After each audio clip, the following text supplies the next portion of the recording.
तो आज हम लोग देखने वाले हैं, good evening all of you. आज हम लोग पीएचपी के लेक्चर सीरीज देखने वाले हैं। पीएचपी सीरीज 4 है ना। पीएचपी लेक्चर सीरीज है आज आपको, PHP part 1 part part 4, right. PHP part 4। तो आज हम लोग देखने वाले हैं क्या, आज हम लोग पीएचपी 4 पार्ट में क्या देखने वाले हैं, वेरिएबल्स इन पीएचपी, है ना। But variables in PHP start करने से पहले हम लोग का कुछ पॉइंट बचे हुए थे शायद लास्ट टाइम, है ना। वो सर पहले, पीएचपी का वर्जन भी देखना था। हाँ पीएचपी वर्जन देखना था, right right right right right right right right. तो ये सारे पॉइंट्स हम लोग डिस्कस कर लिए थे लास्ट लेक्चर में। हम लोग देखा था फीचर्स ऑफ पीएचपी में। फीचर्स ऑफ पीएचपी में हमने आपको बताया था कि पीएचपी जो है ओपन सोर्स है, राइट ना। PHP can interact with different databases, है ना। PHP support many web servers. PHP is cross-platform. This means you can deploy your application on number of different operating systems such as Windows, Linux, and so on, है ना. Both PHP and JavaScript can easily embedded into HTML pages. PHP is PHP support object oriented concept, है ना. PHP support object oriented programming style, है ना. और most popular CMS, जितने भी market में इस समय पॉपुलर CMS हैं, वो सब किस पे बने हुए हैं, PHP पे बने हुए हैं। जो मतलब मार्केट में जो मोस्ट पॉपुलर CMS हैं, content management system like WordPress, Joomla, ड्रुपल, ये सारे सब डिज़ाइन है किसमें, PHP में डिज़ाइन है, ठीक है। तो क्या लिखा है, most of the CMS, most of the popular CMS are design in PHP like WordPress, Joomla, Drupal and so on. और जैसे आपको लोगों को पता भी है कि जो फेसबुक है हमारी, वो भी किस पर डिज़ाइन है, किस पर बनी हुई है, PHP पे बनी हुई है, राइट। तो आज हम लोग देखने वाले हैं PHP के वर्जन। तो PHP का वर्जन में देखें, हम बात करें तो PHP के वर्जन में पहला वर्जन आया था PHP 1.0 1995 में, राइट ना। तो जब PHP रिलीज हुई थी, 1.0 वर्जन इसका रिलीज हुआ था, तब ये सर्वर साइड नहीं थी, है ना। It is not server side scripting language, it is not a server side scripting language. PHP 1.0 is not a server side. Even PHP 2.0, even PHP 2.0 is also not a server side scripting language, है ना. Not a server side scripting language. It support different database and file uploading concept. यानी कि PHP 1.0 में कुछ concept थे, PHP 2.0 में कुछ नए कॉन्सेप्ट्स आए जो कि डिफरेंट डेटाबेसेस और फाइल अपलोडिंग कॉन्सेप्ट को सपोर्ट करते थे, राइट ना. PHP 3 जब आई मार्केट में 1998 में, है ना. PHP 3 आई 1998 में, PHP 3 आई 1998 में. In version 3 PHP become totally server side, है ना. मतलब PHP 3 से ये बनी है कैसी, सर्वर साइड स्क्रिप्टिंग लैंग्वेज। यानी कि PHP का जो कोड है वो सर्वर पर एग्जीक्यूट होने लगा PHP 3 से, राइट ना. बट PHP 3 के पहले की अगर हम बात करें तो ये सर्वर साइड स्क्रिप्टिंग लैंग्वेज की तरह वर्क नहीं करती थी, मतलब सर्वर साइड को सपोर्ट नहीं करती थी, है ना. PHP 3 में it support multi platforms and support email functions, है ना, and various new features are added, है ना. PHP 4 क्रॉस प्लेटफॉर्म और क्रॉस वेब सर्वर को सपोर्ट करने लगे 4.0 में. PHP 5.0 में, PHP 5 में इन्होंने कुछ नए फीचर्स और ऐड किए. It support various more object oriented concept, है ना. Provide more libraries for MySQL, है ना. Support exception handling concept and XML file to read data from XML, to store data in XML we can also. तो उसके लिए भी इन्होंने functionality provide करी PHP 5.0 में. PHP 6.0 मार्केट में आ गई. It supports some advanced OOPS concepts such as namespaces and late static binding. These new concepts are added in PHP 6.0, right now. And in PHP 7.0, 7.1, 7.3, है ना, scalar types, declaration, return type आगे हम लोग देखेंगे, है ना. रिटर्न टाइप, डिक्लेरेशन, सम oops concept, सब नए ऊप्स कॉन्सेप्ट इसमें ऐड हुए, है ना. Abstract method overriding, password hashing and so on and more new features add हुए 7.3 वर्जन में, है ना. तो 7.0, 7.1 एंड 7.3, है ना. तो ये सारे हमारे वर्जन थे. इस समय PHP 8 भी आ गया है ना. PHP 8 भी आ रही है. बट हम लोग जैम सर्वर जब यूज करते हैं तो जैम सर्वर में हम लोग PHP 7 यूज करते हैं, राइट ना. चलो, तो कुछ इंपॉर्टेंट पॉइंट्स हैं वो भी आपको मैं बता दूं कि यहाँ पर रिक्वेस्ट का मतलब क्या है. रिक्वेस्ट का मतलब, जैसे कि मैंने आपको बताया था, रिक्वेस्ट का मतलब मैंने आपको बताया था what is the meaning of request. तो जब आप क्लाइंट से किसी पेज के लिए रिक्वेस्ट करते हो, लिखा ना, a trip of web page from client to server is called as request. यानी कि फिगर क्या था हम लोग का कि हम लोगों की वेबसाइट कहाँ पर रखी होगी, हम लोग जो अपना वेब पेज बनाएंगे उसको वेब सर्वर के ऊपर रखना पड़ेगा हमको। अपने पेजेस को, जो भी पेजेस हम लोग बनाते हैं बेटा, वो पेजेस हम लोग कहाँ रखते हैं, वेब सर्वर के ऊपर, राइट ना। हम ये वेब सर्वर है और इस वेब सर्वर पर हमारे बहुत सारे क्या रखे होंगे, पेजेस रखे होंगे। जो हम पेजेस बनाएंगे उन सारे पेजेस को हम लोग कहाँ रखेंगे, वेब सर्वर के ऊपर रखेंगे। और ये रहा आपका client, that is called as browser, है ना, जहाँ पर आप वेब पेज को अपने देखते हो, ठीक है। और यहाँ से हम लोग रिक्वेस्ट करेंगे, यहाँ से हम लोग पेज के लिए रिक्वेस्ट करेंगे, फॉर एग्जांपल लोकल होस्ट, है ना, लोकल होस्ट स्लैश कोलन, जो भी पेज का नाम हो, index dot P H P what ever, है ना। और जैसे आप एंटर मारते हो तो ये रिक्वेस्ट जाती है कहाँ पर, ये रिक्वेस्ट जाती है पर्टिकुलर सर्वर पर। तो इस ट्रिप को हम लोग कहते हैं क्या, रिक्वेस्ट। क्या कहते हैं इसको, रिक्वेस्ट, राइट। और वहां से जो आउटपुट आता है, वहां से जो आउटपुट आ रहा है हमारे वेब ब्राउजर पर, उसको हम लोग क्या कहते हैं बेटा, उसको हम लोग क्या कहते हैं, रिस्पॉन्स। क्या कहते हैं उसको, रिक्वेस्ट और रिस्पॉन्स। तो वही मैंने आपको बताया है, what is request. What is request, a trip of web page from client to server, client बोले तो browser, client to server is nothing but a request, right? And what is response, what is response, what is response, web server sends the output to the client in the form of response, right ना। तो request and response, request and response, ये दो terms आपको थोड़ा याद रखने होंगे, क्योंकि जब आप वेब डेवलपमेंट कर रहे हो तो वेब डेवलपमेंट के लिए ये दो पॉइंट्स आपको ध्यान रखने होंगे, what is request and what is response. तो what is request, a trip of web page from client to server is called as request. And what is response, web server whatever the sending the output is to the client is called as response, is called as response. तो ये दो term आपको ध्यान में रखने होने चाहिए, what is request and what is response. तो आज हम लोग बात करने वाले हैं, आज हम लोग सेशन में बात करने वाले हैं पीएचपी वेरिएबल्स। किसके बारे में बात करने वाले हैं आज हम लोग, पीएचपी वेरिएबल्स के बारे में बात करने चाहते हैं। वेरिएबल्स क्या होते हैं, तो ये तो आपको सबको पता है कि वेरिएबल्स क्या होते हैं। Variables basically, variables are basically use to store different types of values, है ना। आज जैसे कि मैंने आपको बताया कि वेरिएबल्स आपने सी में पढ़े होंगे, सी प्लस प्लस में पढ़े होंगे, जावा में पढ़े होंगे, है ना। वेरिएबल्स किस लिए यूज करते हैं, तो आपको पता है कि वेरिएबल्स बेसिकली हम लोग यूज करते हैं किस लिए, variables are use to store different types of value, है ना। वेरिएबल्स किस यूज करते हैं, variables are use to store different types of values, है ना। अच्छा, अब पीएचपी ग्लोबल वेरिएबल, अब PHP global variable is access. अच्छा, पीएचपी में तो जो वेरिएबल्स हैं वो तो बात की बात है कि कितने टाइप्स के वेरिएबल्स होते हैं, ये तो बात की बात है। पहले अगर हम बात करते हैं कि पीएचपी में वेरिएबल्स होते क्या हैं, तो वेरिएबल्स आपको पता है कि सी सी प्लस प्लस में और जावा में वेरिएबल्स क्या होते हैं। तो variables are use to store different types of values. एक बार हम उस वेरिएबल में कोई वैल्यू स्टोर कर दें तो क्या हम उस वेरिएबल में कोई दूसरी वैल्यू स्टोर नहीं करा सकते, करा सकते हैं। भाई वेरिएबल का मतलब, जब यानी कि वेरिएबल्स का मतलब एक बार हमने वेरिएबल्स हमने डिक्लेयर कर दिया, और डिक्लेयर करने के बाद उसमें जो भी उसके लिए जो भी मेमोरी एलोकेट होगी, और इसमें हम जो भी वैल्यू स्टोर करते हैं, सपोज दैट हमने स्टोर किया इसमें 5, तो क्या बाद में अगर इसमें हम कोई दूसरी वैल्यू स्टोर करना चाहें तो नहीं कर सकते हैं, वैल्यू क्या हो जाएगी, ओवरराइट हो जाएगी। वैल्यू क्या हो जाएगी, वेरिएबल्स में वैल्यू क्या हो जाती है, ओवरराइट हो जाती है, राइट ना। तो variables are use to store different types of value, है ना। Variables are use to store different types of value, ठीक है। अब बात आती है कि सर वेरिएबल्स को बनाने के लिए हमको क्या क्या रूल्स फॉलो करने पड़ते हैं, क्या क्या रूल्स फॉलो करने चाहिए वेरिएबल्स को बनाने के लिए, है ना।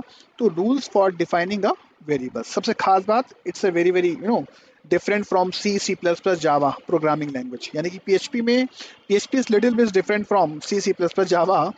तो यहाँ पर जो वेरिएबल के नाम हमको डिक्लेयर करने हैं, है ना, यहाँ पर जो वेरिएबल के नाम हमको डिक्लेयर करने हैं, all variable name must start with dollar sign. ध्यान रहे बेटा, हम लोग पीएचपी में कभी भी कोई भी वेरिएबल अगर डिक्लेयर करते हैं तो हमेशा उसका जो नाम होना चाहिए वो डॉलर सिंबल से स्टार्ट होना चाहिए। It's a compulsion, it's a compulsory, it's a compulsory. यानी कि कोई भी वेरिएबल अगर हम डिक्लेयर करते हैं पीएचपी में, पीएचपी में कोई भी वेरिएबल अगर हम लोग डिक्लेयर करते हैं, कोई भी वेरिएबल हमने डिक्लेयर किया, तो उसके पहले ये तो मान लो हो गया वेरिएबल का नाम, पर उस वेरिएबल के नाम के पहले हमको एक सिंबल लगाना होगा, क्या, डॉलर सिंबल। बिना डॉलर सिंबल के आप कोई भी वेरिएबल डिक्लेयर नहीं कर सकते हो। जैसे हमने लिखा यहाँ पर 10। अच्छा, अब आपको लग रहा था कि आप लोग को लग रहा हो कि सर सी वगैरह में तो हम लोग जो वेरिएबल डिक्लेयर करते हैं, सी वगैरह में और सी प्लस प्लस में हो, जावा में हो, तो हम लोग कोई भी वेरिएबल डिक्लेयर करते हैं तो सबसे पहले हम लोग उसका डेटा टाइप डिक्लेयर करते हैं, डेटा टाइप डिक्लेयर करते हैं और उसके बाद वेरिएबल को डिक्लेयर कर देते हैं। पर पीएचपी में जब हम लोग क्या करते हैं, पीएचपी में जब हम लोग कोई वेरिएबल डिक्लेयर करते हैं तो यहाँ पर हम लोग उसका कोई डेटा टाइप वगैरह डिक्लेयर नहीं करते हैं, डेटा टाइप यूज नहीं करते हैं। पीएचपी में डेटा टाइप इंटरनली यूज होता है, राइट ना। पीएचपी में डेटा टाइप कैसे यूज होता है, इंटरनली यूज होता है। तो यहाँ पर पीएचपी में जब हम लोग वेरिएबल डिक्लेयर करेंगे तो हमेशा ध्यान रखना, डॉलर सिंबल का यूज करेंगे। किसका यूज करेंगे बेटा, डॉलर सिंबल का यूज करेंगे। कोई भी वेरिएबल का नाम, कैसा भी वेरिएबल का नाम अगर को डिक्लेयर करना होगा तो हमेशा बेटा हम लोग को डॉलर सिंबल यूज करना पड़ेगा, है।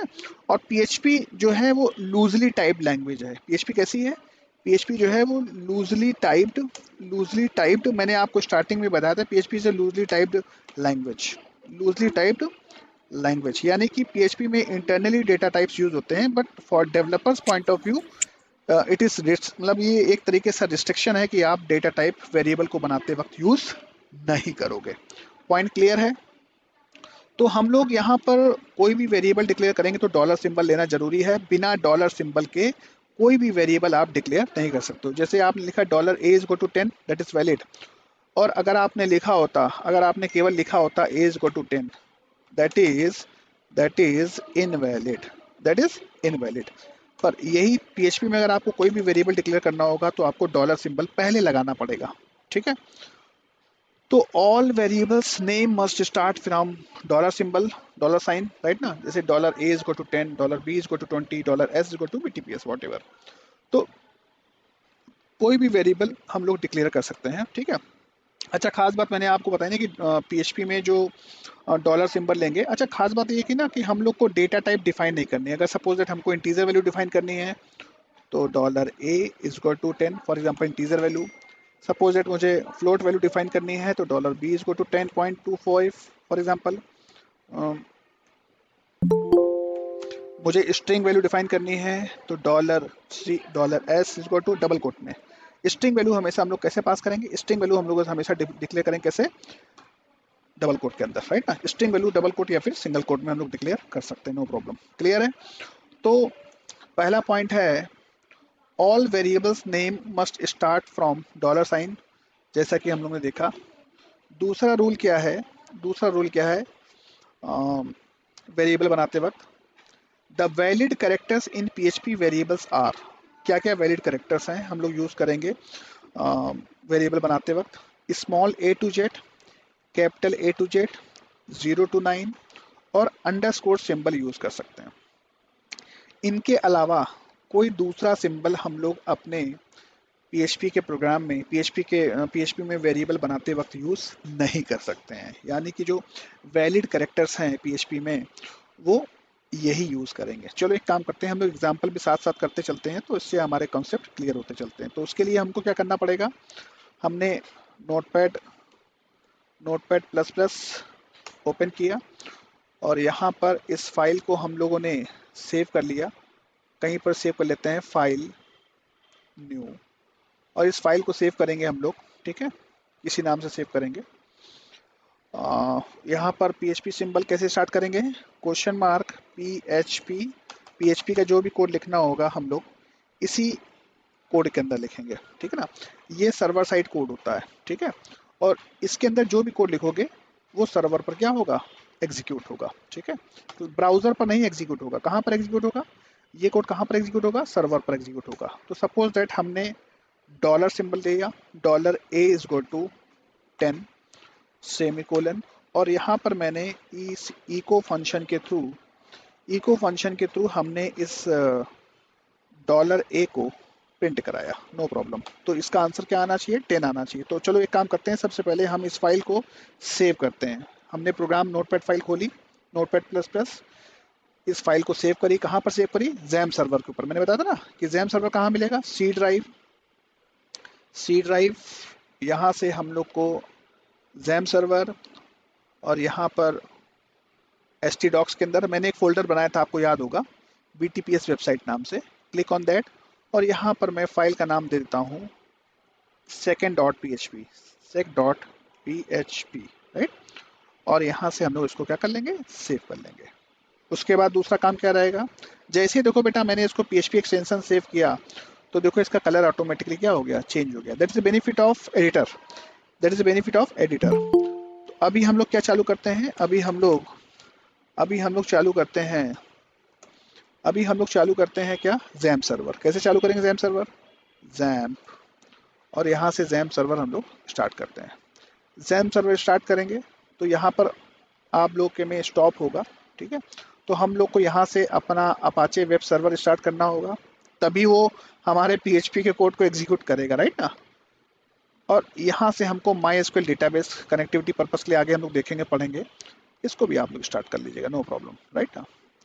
तो हमारा पोर्ट नंबर कौन सा है, 8080, राइट। चलो, तो सबसे पहले हम लोग अपने स्क्रिप्ट को रन कराते हैं, और हम लोग स्क्रिप्ट को रन कराते हैं, और यहाँ से हम लोग जो फाइल हम लोग ने बनाई है लोकल होस्ट, अब चूंकि मेरा जो पोर्ट नंबर था वो चेंज हो गया था तो 8080 कर दिया है, स्लैश, और यहाँ से BTPS वेबसाइट, है ना, BTPS वेबसाइट, तो यहाँ से इंडेक्स पेज आएगा। तो हमको कौन सा पेज रन कराना है, sec dot P H P, sec dot P H P, और यहाँ से एंटर किया तो हमारा आंसर क्या आ गया, 10 आ गया, राइट। अच्छा, मैंने अगर वेरिएबल का नाम अगर यहाँ पर डॉलर सिंबल नहीं लगाया होता, मान लो a इज इक्वल टू 10 लिखा होता हमने और a लिखा, अब मैंने इसको अगर रन कराया तो यहाँ से इसका आंसर क्या आया, देखो आ गया इधर, यानी कि dollar symbol compulsory, dollar symbol compulsory, dollar symbol compulsory, तो डॉलर सिंबल अपने को लगाना पड़ेगा। कोई भी वेरिएबल डिक्लेयर करते वक्त हमको डॉलर सिंबल लगाना पड़ेगा, है ना। तो dollar A, control S, now run, 10, clear है।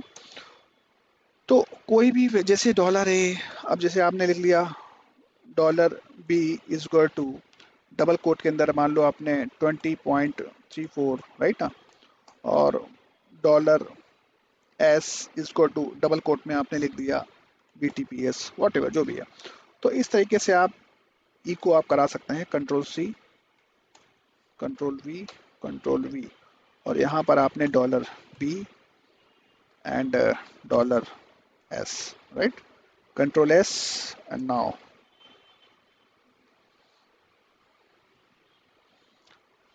क्या मिस हो गया यहाँ पर, semicolon, no problem, refresh, देखो 10, 20 एंड BTPS, पूरा ये कंप्लीटली प्रिंट हो गया, राइट ना। चलो, तो उसके बाद बात करते हैं रूल नंबर सेकंड की बात करते हैं। तो वैलिड करेक्टर, सेकंड रूल ये है कि the valid characters in PHP variables are small a to z, capital A to z, 0 to 9 और अंडरस्कोर सिंबल। हम लोग कुछ भी यूज़ कर सकते हैं, यानी कि यहाँ पर अगर जैसे सपोज दैट हमने कोई वेरिएबल डिक्लेयर किया, और यहाँ पर हम लोगों ने सपोज दैट वैलिड करेक्टर क्या है, A10, मतलब A10, हमने क्या लिया, A10, है ना, A10, no problem, A10, A10 के अंदर वैल्यू क्या है, A10 के अंदर वैल्यू क्या है, 10।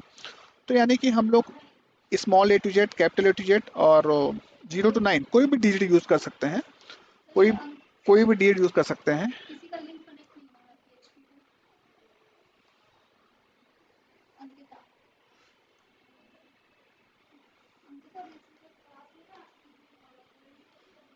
वो लोग कनेक्ट करें भाई, हो जाएगा, ठीक है। तो कहने का मतलब है कोई भी वैलिड करेक्टर्स हम लोग यूज कर सकते हैं, राइट ना। अंडरस्कोर अगर यूज करना चाहें तो हम लोग अंडरस्कोर भी यूज कर सकते हैं, A_10, A_10 लिया हमने, नो प्रॉब्लम, चलेगा। अंडरस्कोर सिंबल भी करेक्टर्स भी यूज करते हैं, है ना। और इसके अलावा अगर हम कोई और सिंबल यूज करते हैं तो दिक्कत करेगा। अब जैसे हमने A_10 की जगह हमने @ यूज कर लिया, A@10, A@10, यानी कि अंडरस्कोर की जगह हमने क्या यूज कर लिया, @ यूज कर लिया। मतलब कि small A to Z, capital A to Z और अंडरस्कोर के अलावा कोई भी सिंबल अगर आपने यूज किया, कोई भी सिंबल यूज किया तो वो चलने वाला नहीं है। क्लियर है point, no special characters are allowed, है ना, no special characters are allowed. तो आप अंडरस्कोर से भी स्टार्ट कर सकते हो, जैसे आपने लिखा underscore A B, underscore A B, no problem, underscore A B, A underscore B, no problem. Underscores are allowed. Underscores are allowed. Underscore are allowed. Underscore AB, right? No problem. No problem 10, right? तो कहने का मतलब ये है कि underscore के अलावा कोई दूसरा सिंबल अगर आपने यूज किया तो चलने वाला नहीं है, ठीक है? तो the valid characters in PHP variables are capital A to Z, small a to Z, capital A to Z, 0 to 9 and underscore. Only these symbols are allowed. इसके अलावा कोई दूसरे कैरेक्टर्स अगर आप यूज करते हो तो वो वैलिड नहीं है फॉर वेरिएबल डिक्लेरेशन के लिए। Clear all of you? Next point है पॉइंट नंबर 3। पॉइंट नंबर 3 में variables should not start from digits. ध्यान रखना, वेरिएबल्स का नाम कभी भी बेटा डिजिट से स्टार्ट नहीं होगा, डिजिट से स्टार्ट नहीं होगा। जैसे जैसे कि सपोज दैट हमने लिखा, जैसे हमने लिखा AB1 AB44, AB मैंने लिखा AB5, तो AB5 नो प्रॉब्लम, अभी AB5 नो प्रॉब्लम, अभी चूंकि 5 आपने यूज किया है नो प्रॉब्लम। डिजिट से स्टार्ट नहीं होना चाहिए आपके वेरिएबल का नाम, यानी कि आपके वेरिएबल का नाम डिजिट से स्टार्ट होना नहीं चाहिए, यानी कि अभी कोई प्रॉब्लम नहीं है, नो प्रॉब्लम। पर अगर आपने इस 5 को उठा करके पहले डाल दिया है ना, अगर आपने 5 को पहले लिख दिया, यानी कि आपका वेरिएबल का नाम देखो, आपके वेरिएबल का नाम किससे स्टार्ट हो रहा है? डिजिट से स्टार्ट हो रहा है। तो क्या ये वैलिड है? Is it valid? Is it not valid? Check it out. Clear है? अनएक्सपेक्टेड 5, राइट ना? तो digits are not allowed, digits are not allowed from no, starting में हम लोग डिजिट्स नहीं यूज कर सकते, राइट ना? अगर आप वेरिएबल का नाम बना रहे हो और वेरिएबल का नाम बनाते वक्त अगर आपने डिजिट्स पहले यूज किए हैं तो वो इनवैलिड सिंटेक्स कहलाएगा, राइट ना? तो वैलिड सिंटेक्स ये है कि आप डिजिट्स मत यूज करें, डिजिट आप बाद में यूज करना चाहते हैं तो आप यूज कर सकते हैं, नो प्रॉब्लम। बीच में कहीं यूज करना चाहते हैं तो यूज कर लें A फॉर B, राइट ना? नो प्रॉब्लम, चलेगा चलेगा, no problem. A for B, right ना? चलेगा, नो प्रॉब्लम। बट स्टार्टिंग आप डिजिट से नहीं कर सकते हो। क्लियर है? पॉइंट क्लियर है सभी को? Yes. Third Yes. Point, variable should not start from digit से, डिजिट से स्टार्ट नहीं होगा, यानी कि दैट इज वैलिड और that is a invalid, right ना? तो उसके बाद बात आती है no length restriction but choose short name as a variable name. ये तो मैंने आपको स्टार्टिंग बताया था कि वेरिएबल का नाम जितना छोटा होगा उसको यूज करने में आपको उतनी आसानी रहेगी। वेरिएबल का नाम अगर आपने बहुत बड़ा रख दिया तो यूज करते वक्त आपको उतनी ही प्रॉब्लम महसूस करनी पड़ेगी। जैसे कि आपने वेरिएबल का नाम बहुत बड़ा रख दिया, $A बहुत बड़ा रख दिया, नो प्रॉब्लम। पर कहने का मतलब है कि बहुत बड़ा नाम रख दिया, उसको यूज करना होगा तो आपको ध्यान से यूज करना होगा, मिस्टेक होने के चांसेस हो सकते हैं, राइट ना?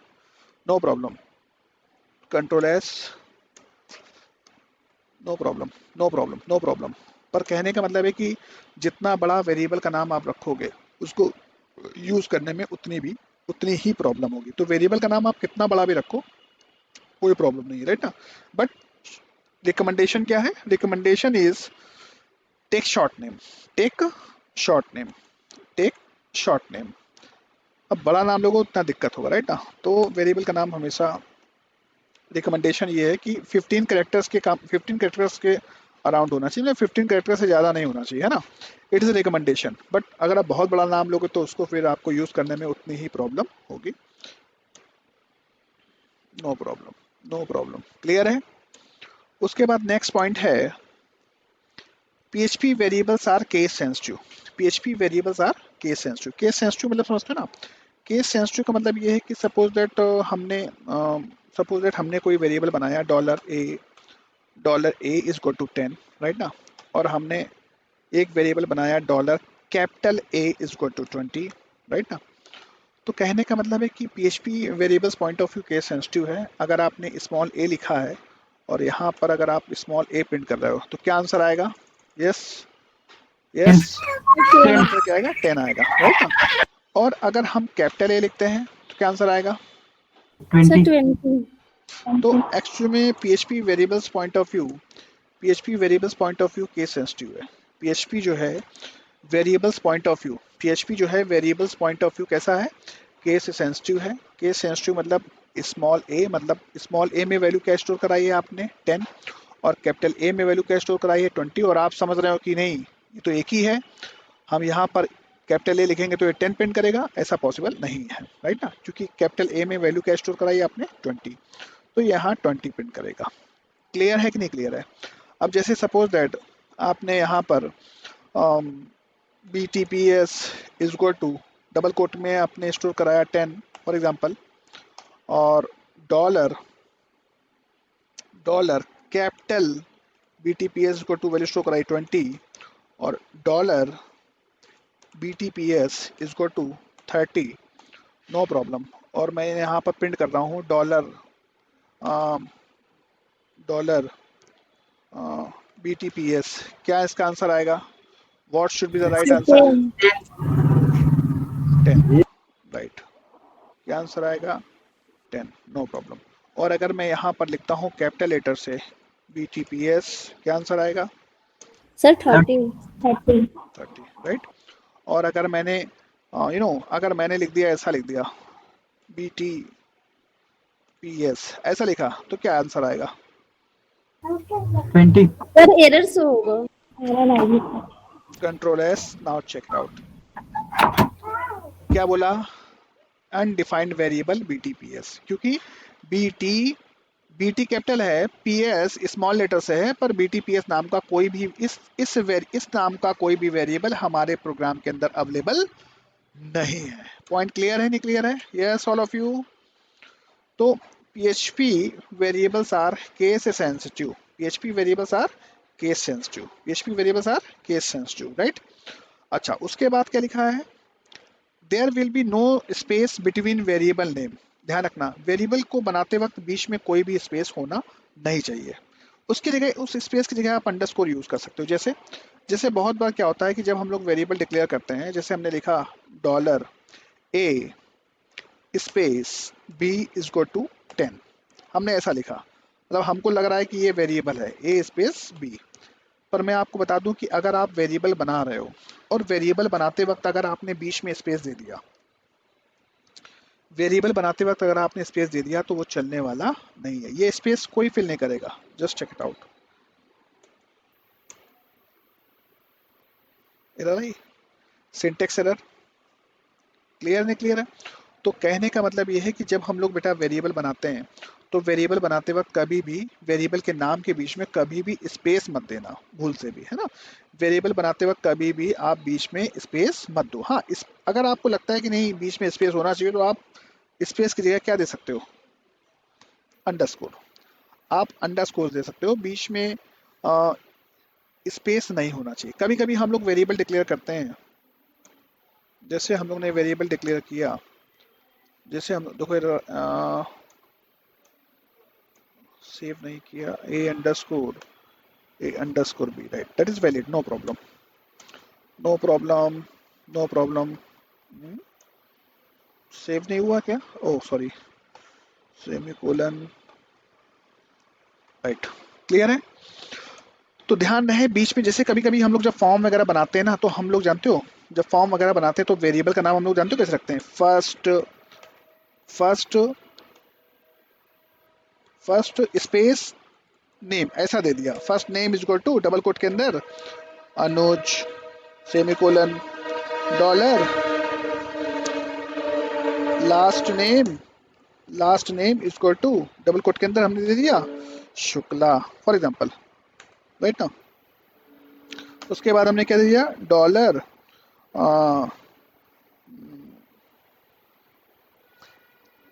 कोई भी नाम दे दिया। तो कहने का मतलब है कि बीच में जैसे फर्स्ट और नाम की फर्स्ट नेम, यानी कि आपने एक वेरिएबल बनाया फर्स्ट नेम नाम से, तो फर्स्ट नेम नाम से जो वेरिएबल बनाया है, बीच में आपने क्या दे रखा है? स्पेस दे रखा है। तो बीच में स्पेस नॉट अलाउड, बीच में स्पेस नॉट अलाउड, बीच में स्पेस नॉट अलाउड। तो इससे अच्छा है कि हम इस स्पेस को ना देते। अगर हमको वेरिएबल बनाना है, तो हम लोग सबसे अच्छा तरीका, रिकमेंडेड वे है, अंडरस्कोर यूज कर लें।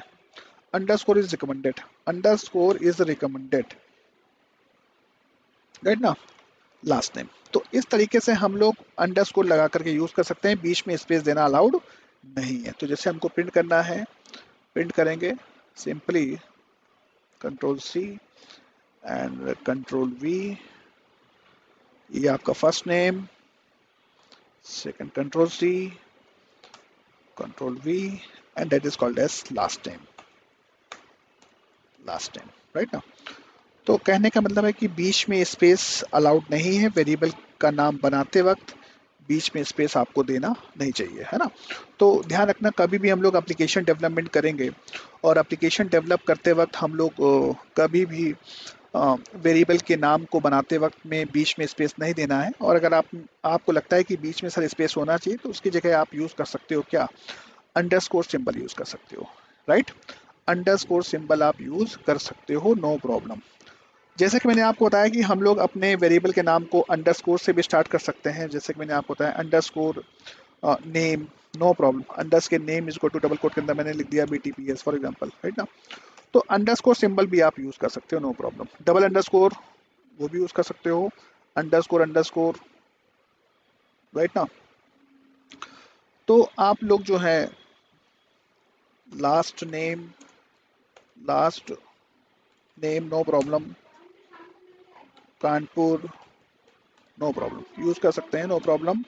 और यहाँ से ECHO इको, इको करा देंगे। इको फंक्शन आप लोग देख रहे हैं ना, इको फंक्शन हम लोग बार बार यूज कर रहे हैं for printing purpose, to print the output onto the browser. To print the output onto the browser, we are using echo function.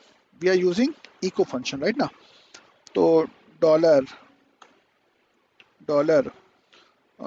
Underscore name, right, dollar underscore name echo, control C and control V, and now dollar last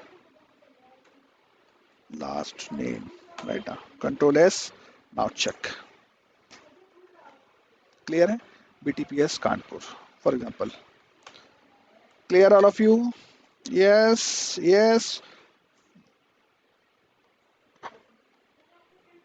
तो कहने का मतलब ये है बेटा कि आपको जो PHP में हम लोग जो वेरिएबल पढ़ने वाले हैं, उन वेरिएबल्स को लेकर के पॉइंट क्लियर है कि नहीं क्लियर है। ध्यान रखना, PHP में हम लोग डेटा टाइप वेरिएबल को डिक्लेयर करते वक्त यूज़ नहीं करेंगे। डेटा टाइप वो इंटरनली यूज पर्पस के लिए होता है PHP में, हम लोग देखेंगे आगे चल के, है ना, कैसे होता है कैसे नहीं होता है। जैसे जैसे पाइथन में भी हम लोग जानते हो डेटा टाइप यूज़ नहीं करते हैं जब प्रोग्राम को डिज़ाइन करते हैं, ठीक है। तो ये सारे रूल्स आई होप आप लोगों को क्लियर होंगे। ये 6 पॉइंट आपको क्लियर है, पॉइंट को नहीं क्लियर है? Yes, all 6 Yes, Yes, points, sir. sir. All 6 points are clear और नॉट क्लियर है? तो मैं कुछ वेरिएबल के नाम लिख रहा हूँ, मुझे कृपया करके आप बताएं कि ये वैलिड है कि इनवैलिड है, राइट। अब बताइएगा, dollar ABC is equal to 10 valid है कि इनवैलिड है? सर यस, वैलिड है। Valid, okay. वैलिड है। Dollar $12 AB is equal to 30, that is valid कि वैलिड invalid? Invalid. इनवैलिड है इन sir. Invalid, right? Invalid because हम लोग डिजिट से स्टार्ट नहीं कर सकते हैं, हम लोग डिजिट से स्टार्ट नहीं कर सकते हैं। Dollar dollar XYZ @ is equal to 40, is it valid or invalid है invalid? Sir, invalid. Yes, invalid. Dollar okay, hash AB is equal to 10 valid है कि इनवैलिड है? इनवैलिड है सर। इनवैलिड है सर। क्योंकि मैंने आपको बताया ना कि हम लोग हमेशा डॉलर सिंबल से स्टार्ट करते हैं, राइट ना। Dollar XYZ space R is equal to 30 invalid valid? है। Sir yes, invalid. Invalid, right, okay. Dollar dollar dollar name and is equal to 40, sorry double quote के अंदर अनुज, दैट इज वैलिड है कि invalid है? Invalid, sir. Yes, sir invalid है। क्यों invalid है? क्यों इनवैलिड है? Because we are using and symbol, you are using and symbol. तो यानी कि आपको वेरिएबल बनाते वक्त आपको ध्यान रखना होगा कि हमको डॉलर सिंबल को तो फिलहाल पकड़ के रखना है आपको, कि आप जब वेरिएबल बनाओगे तो वेरिएबल बनाते वक्त आपको डॉलर सिंबल से ही स्टार्ट करना है, इसके अलावा कोई दूसरा स्पेशल कैरेक्टर यूज नहीं करना है। एक बात। दूसरी बात, आपको डिजिट से स्टार्ट कभी नहीं करना है, आपको अपने वेरिएबल का नाम डिजिट से स्टार्ट नहीं करना है। दूसरा पॉइंट बताया, आपको बीच में स्पेस देने की जरूरत नहीं है, वेरिएबल बनाते वक्त आपको स्पेस देने की जरूरत नहीं है। अच्छा, सपोज दैट मैंने लिखा dollar underscore underscore X is equal to 30, valid है कि इनवैलिड है? Double underscore.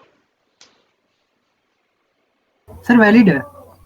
यस, तो valid valid, valid. Right. Double underscore भी यूज कर सकते हो। अभी हम लोगों ने डबल अंडरस्कोर यूज किया था, नहीं यूज किया था?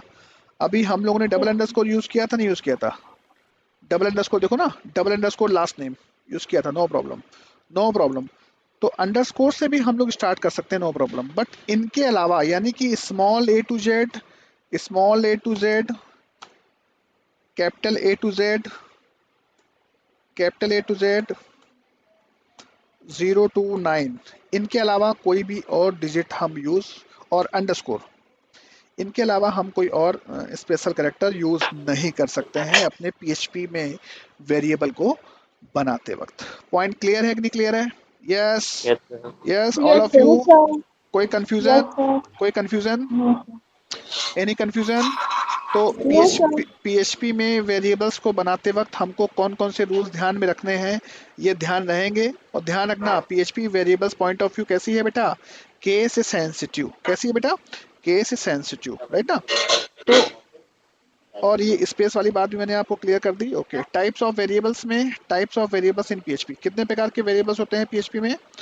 Local variables, local variables, global variables, और कौन से हैं? Static variables. Local variables, global variables और स्टैटिक वेरिएबल्स। लोकल वेरिएबल्स क्या होते हैं पता है आपको? Yes, what is local variables? Local variables याद है? अच्छा, लोकल वेरिएबल्स जावा में क्या होते हैं आप लोगों ने पढ़े होंगे शायद, है ना? लोकल वेरिएबल आपने पढ़े थे ना यस जावा सर। में? क्या पढ़े थे लोकल वेरिएबल सर जावा में? जो ब्लॉक ऑफ कोड के अंदर जो वेरिएबल यूज होते हैं वो सर लोकल वेरिएबल होते ऐसे वेरिएबल जो किसके अंदर बनाए गए हैं बेटा? ऐसे वेरिएबल जो कहाँ बनाए गए हैं, जिनको हम लोग लोकल वेरिएबल कहते हैं, जिनको हम हर जगह नहीं यूज कर सकते हैं। लोकल वेरिएबल्स हैं सर ब्लॉक ऑफ कोड के अंदर। यानी कि लोकल वेरिएबल्स यानी कि if a variables are defined within a function, है ना? क्या डेफिनेशन बनेगी? क्या डेफिनेशन बनेगी? Local variables, if a variable, if a variable, if a variable is declared declared within a within a function is called as is called as is called as is called as local variable। और इनका scope कहाँ तक रहता है बेटा?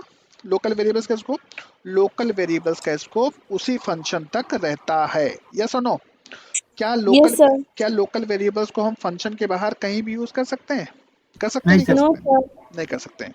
तो if a variable is declared within a function is called as local variable, is called as local variable, है ना?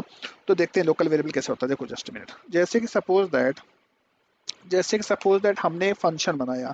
फंक्शन कैसे, अभी हम लोग आगे पढ़ेंगे फंक्शन कैसे बनाते हैं पीएचपी में, हम लोग देखेंगे बेटा कि कैसे पीएचपी में फंक्शन बनाते हैं। तो यहाँ पर फंक्शन कीवर्ड का यूज करते हैं, फंक्शन, है ना? फंक्शन, फंक्शन, और फंक्शन का नाम रखा हमने क्या? m1। फंक्शन का नाम क्या रखा है बेटा हमने? m1, है ना? फंक्शन का नाम क्या रखा हम लोग ने? m1। और इसके अंदर हम लोगों ने एक वेरिएबल डिक्लेयर किया, $a is equal to 10, $a is equal to 10। और इसको हम लोग ने क्या कराया? प्रिंट कराया ई को, और यहाँ पर हम लोग ने क्या लिखा? $a, राइट ना? तो $a क्या वैल्यू प्रिंट करेगा? और इस m1 फंक्शन को हम लोग कॉल करते हैं यहाँ से m1 फंक्शन हम लोग ने क्या किया? यहाँ से कॉल किया। तो m1 फंक्शन जब कॉल होगा तो क्या प्रिंट होगा बेटा? क्या प्रिंट होगा? क्या प्रिंट होगा? 10 सर। क्या प्रिंट होगा? 10। क्या प्रिंट हुआ? 10 प्रिंट हुआ। अच्छा, अगर मैं इस ए को, ई को $a, अगर मैं $a यहाँ पर प्रिंट करता हूँ तो क्या प्रिंट होना चाहिए? यस। सर ये जो किधर आएगा? ये जो डॉलर ए वेरिएबल हम लोग ने किसी फंक्शन के अंदर डिक्लेयर किया है बेटा, और इसको हमने यही यूज किया, पर मैं इस डॉलर ए वेरिएबल को यानी कि ए नाम के वेरिएबल को मैं इस फंक्शन के स्कोप के बाहर यूज करने वाला हूं। तो क्या मैं यूज करूंगा, क्या प्रॉब्लम आएगी? Just check it out. क्या बोला है देखो, कह रहा है कि अनडिफाइंड वेरिएबल ए। तो देखो आपने जो ये फंक्शन के अंदर जो वेरिएबल बनाया था, इसका स्कोप कहाँ तक रहेगा? इसका स्कोप कहाँ तक रहेगा? इसका स्कोप इसी वेरिएबल तक रहेगा। इस वेरिएबल को हम किसी दूसरे फंक्शन में, जैसे कि सपोज दैट हमने एक दूसरा फंक्शन बनाया, फॉर एग्जांपल जैसे हमने एक दूसरा फंक्शन बनाया, function m2, right, function m2, और यहाँ पर मैंने एक वेरिएबल लिया dollar B is equal to 20, और यहाँ पर मैंने ई को कराया किसको? डॉलर ई को कराया किसको? डॉलर बी को। No problem. बट अगर मैं ई को कराऊं किसको? अगर मैं ई को कराता हूँ डॉलर ऑफ ए को, तो क्या ये वैलिड है? No No, sir. क्यों? क्योंकि डॉलर ए आपने डिक्लेयर किया है कहाँ पर? फंक्शन m1 के अंदर। इसका स्कोप कहाँ तक रहेगा? केवल यहाँ तक रहेगा। M1 के अंदर। इसको हम m1 ब्लॉक के अंदर यूज कर सकते हैं, m1 के, और हम इस डॉलर ए यानी कि ए वेरिएबल को हम लोग m2 ब्लॉक में यूज करने की कोशिश कर रहे हैं। क्या ऐसा पॉसिबल है? Not possible. No, sir. यानी कि अगर आप m1 फंक्शन कॉल करते हैं, जैसे हमने m1 कॉल किया, नो प्रॉब्लम, m2 कॉल किया, प्रॉब्लम। कंट्रोल एस, m1 में तो कोई प्रॉब्लम नहीं, प्रॉब्लम कहाँ आ गई? m2 में प्रॉब्लम आ गई, राइट ना। देखो 10 प्रिंट हुआ, 20 प्रिंट हुआ, बाद में इसने बोल दिया कि भाई ए वेरिएबल अनडिफाइंड। क्लियर है कि नहीं क्लियर है? That is called as local variable. तो if a variable is declared within a function is called as local variable, और उस वेरिएबल का स्कोप कहाँ तक रहता है? उसी फंक्शन तक रहता है। उस वेरिएबल को हम लोग किसी दूसरे फंक्शन में यूज नहीं कर सकते हैं। Point clear? Yes everybody? Yes, point clear? Yes, sir. take this note fast.